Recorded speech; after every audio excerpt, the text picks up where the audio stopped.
You're listening to the PensNation Radio Show on the PensNation.com. What is the measure of success for a team with new management, a new coach, and a new identity?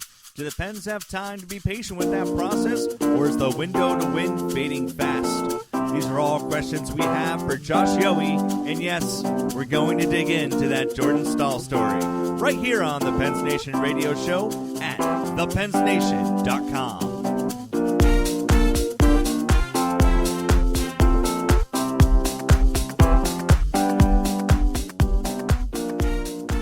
I know that I'm burying the lead here, and we'll talk about Jordan Staal and the trade deadline in just a minute. And Josh Yohe's here with us today to dig into that bombshell from the weekend.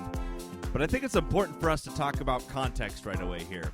And Penguins fans haven't really had to do this much, really, since 2008, when the Penguins made their first run to the Stanley Cup Final and basically announced that the Sidney Crosby era of the Penguins and being a perennial contender had arrived.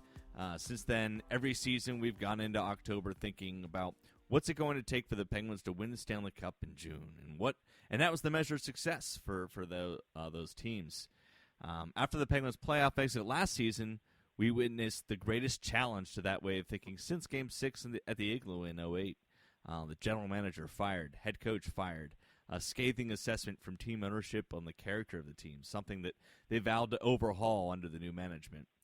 Enter Jim Rutherford and Mike Johnston. And after a rocky hiring process, these are the men who are expected to be the stewards of this new identity of Penguins hockey. So 9 months ago, I start with this question for Pens fans and for our guest, Josh Yohe, who's standing by. 9 months ago, did you believe that this year's Penguins team would be a Stanley Cup contender? Oh, sure, I believe they could be. I thought they had a lot of work to do to become one.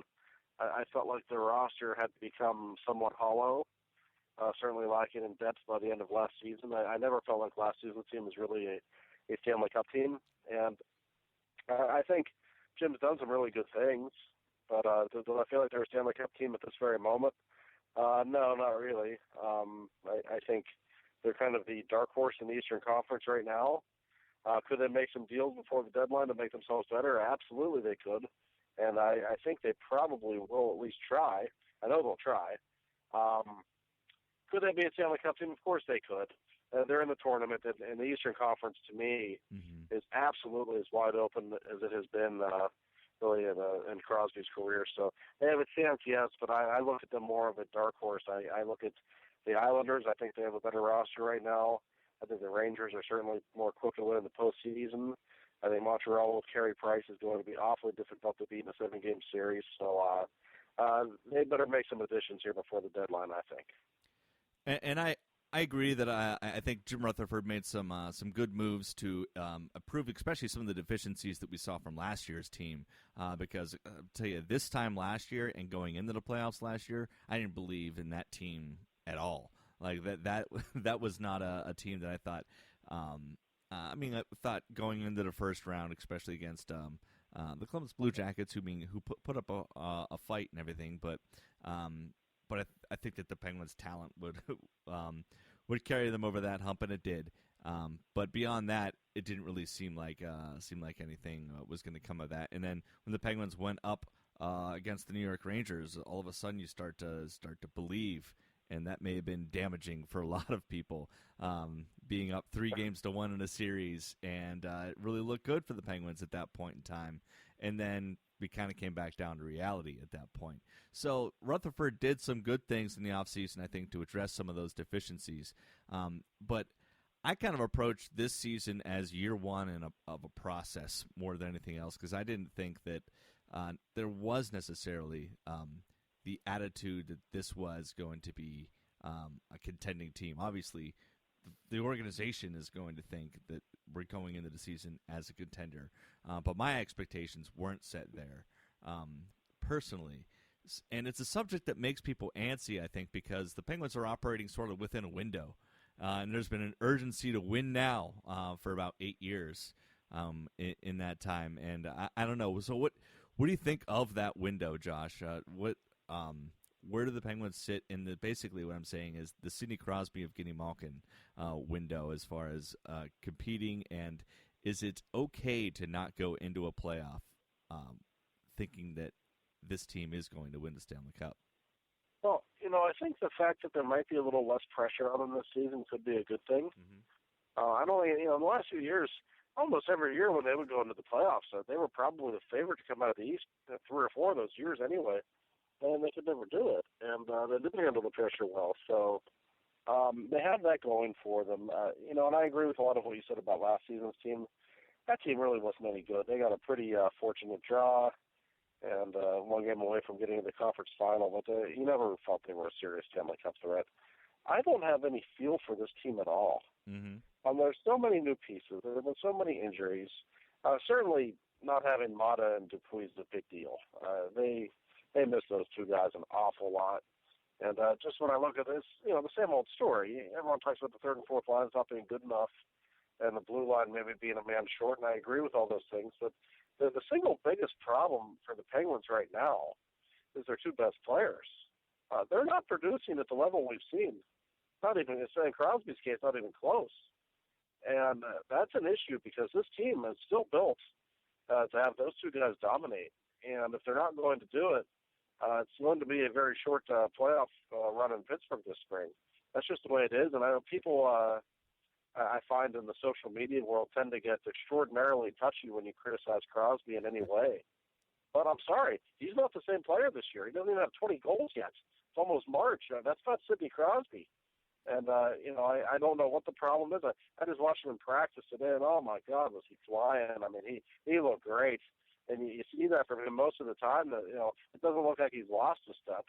He just isn't scoring goals right now in the fashion that he needs to. So if those two guys rediscover their games and if Rutherford makes a deal or two to make this team better and deeper and bigger preferably, sure they can make a run. I don't think anybody's discounting that. And the window, it's not close shut yet. These guys are still young, but it's to the point where when you're almost 30 and you're two of the best players in the league, history says you're not going to dominate as much as you did when you were 23. And that's just the way it is. So looking down the road, the Penguins need to supplement this roster with a couple of other players who can really score and make them a deeper hockey team. Well, that doesn't mean Crosby and Malkin are done winning scoring titles or anything like that, but I don't know that they can carry them the way they once did. So you're saying there's no truth to the rumor that Sidney Crosby will be retiring this offseason? No, not that I'm aware of. I think that is highly unlikely, in fact. and I've taken some heat over the past 2 weeks for being too positive about this team for some reasons. But this is really the reason why. I'm positive about the team. I'm not positive about the results that we've seen. But the reasons that I'm positive about the team, that I like some things that I've seen, last year's Penguins in January, and the month of January, they scored, they scored 44 goals and had 33 goals against. And so their goals for per game was 3.67, goals against 2.75. Then March comes around, and goals for and goals against were dead even, 2.56. Still, about 2.5 goals per game for and against. Now, in 2014-2015, we see the November Penguins, which everybody was excited about. We were really high on this team, and that was a team that had Dupuis playing for it. That was a team that had Ole Mata going. That was a team that had Christian Ehrhoff going. 3 guys that have not been a part of the Penguins lineup and have been missed for sure. But goals for in November were 3.21, and goals against continues to go down, 2.36. Now we're in February. Goals for is way down. Goals for is 2.45 per game, but goals against is 2.18. That's a number that you have to like. And for me, with the defense consistently improving like that and really taking a shape and taking a mold, would you rather enter the playoffs with a team that is losing games 2-1 or 3-2, or with a team that's winning games 5-4, 6-5? Well, I know you mean, and the hockey fan in me prefers the 6-5 game because it's more fun to watch, and I do think scoring around the league is way down and interference is way up, and I think that's a problem. But looking specifically at the Penguins, you're absolutely right. If you're a Penguins fan and you want to feel confident about a Stanley Cup run this spring, You said it. The fact that the goals against is so low is something to be very excited about. Marc-Andre Fleury's playing Stanley Cup caliber goal right now. There might be a couple of guys in the league better than him, maybe Pekka Rinne. There are a couple of names out there, but there aren't many. This guy is just locked in. He is just great right now, and I still laugh at people who say to me, well, maybe he'll choke in the playoffs. Like, well, I think the Penguins have other worries than their goaltender right now. Trust me, they'll be just fine. And the other thing you have to mention, Chris Letang has never played better, and I think that's because he's never played with a guy that he likes playing with as much as he does Paul Martin. These two guys are so good together, and they have such stamina that they can play 30 minutes a night in a playoff game without really breaking that much of a sweat. And when you have a pair like that, I think you can consider those guys a shutdown pair and a wonderful offensive pair. I don't know that there's a better pairing in hockey right now. When you have those two guys who can eat those kinds of minutes, my gosh, what a difference it makes. One of the problems the Penguins had during these recent playoff runs, they never had anyone to play with Letang, and they never knew who to play with Letang. We'd see him with Niskanen in one game and Orpik the next game. It'd always be somebody different, and he's playing with Martin. I asked Gary Agnew a couple of weeks ago in Ottawa if he was going to break them up, and he looked at me like I was crazy. They tried it a couple of games with Letang and Dupre playing together, and Dupre had the overtime goal in Jersey, but then he just really laid an egg against Nashville the next game, and that was enough of that. They decided Letang and Martin have to stay together, and when you've got two defensemen that good and a goalie that good, that makes you feel pretty good going into a series.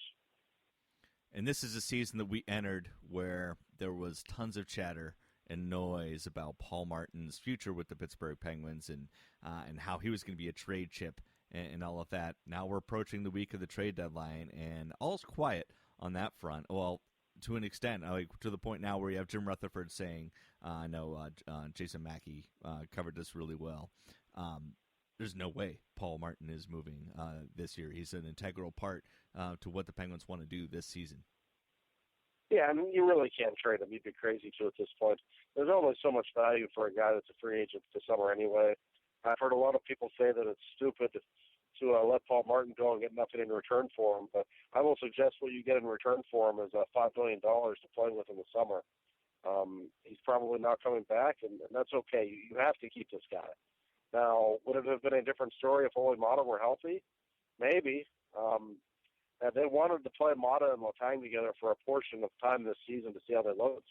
And I think long-term the organization still views Ole as the defense partner for Chris in the future. It makes a lot of sense. Mm-hmm. Ole plays a lot like Paul Martin, frankly. So that's the long-term plan. But with him out of the lineup, there's no way they're trading Paul Martin. They'd be foolish to. You don't trade a guy that good if you're serious about winning the Stanley Cup anyway, in my opinion. And no, that's absolutely not going to happen. Are there some forwards they might move on this team or some of the younger defensemen? Oh, yeah. I think take away Letang and Martin and Fleury and Crosby and Malkin and Perron and, darn near anybody can be traded. No one's untouchable. But Paul Martin certainly will not be going anywhere until this summer. Christian Ehrhoff is a guy who the Penguins have done without now for quite some time. He's looking closer and closer to coming back. I know you just reported that it doesn't look like that he'll be back for the Caps game, but we might see him this weekend. But he's a guy who, sort of has, I want to say expendable, but as far as expendable players go on this team, he hasn't been with the team for a while. But truthfully, what is his trade value too? Because there's no other general manager who's looking at him as, I guess, Christian Ehrhoff to me seems like he would have been a good chip at this time of the season, but his injury is definitely kind of put the Penguins in a place where they're not going to get much for him if they did try. Yeah, I don't think he's going anywhere either, and it's kind of similar to Martin, really. Ehrhoff, when he gets healthy, is a very big part of this team. They are going to keep Dupre and Scuderi together. I know a lot of people don't like Scuderi. I understand that, but he's been better this year, and the coaching staff just trusts Dupre a lot more when he's on the ice with Scuderi. But the fact is that's the third pairing. That's not a top four pair. So you got Letang and Martin. Well, who else do you have? Ehrhoff is a really important guy all of a sudden. He can play big minutes too. He can play top 4 minutes. I don't love Ehrhoff, but I like him. He's solid. I know the advanced stats can give you a month with him. I know he projects very well in a lot of analytical numbers. He's a good player. Do I think he's the player he was 3 or 4 years ago? Probably not. Do I think they'll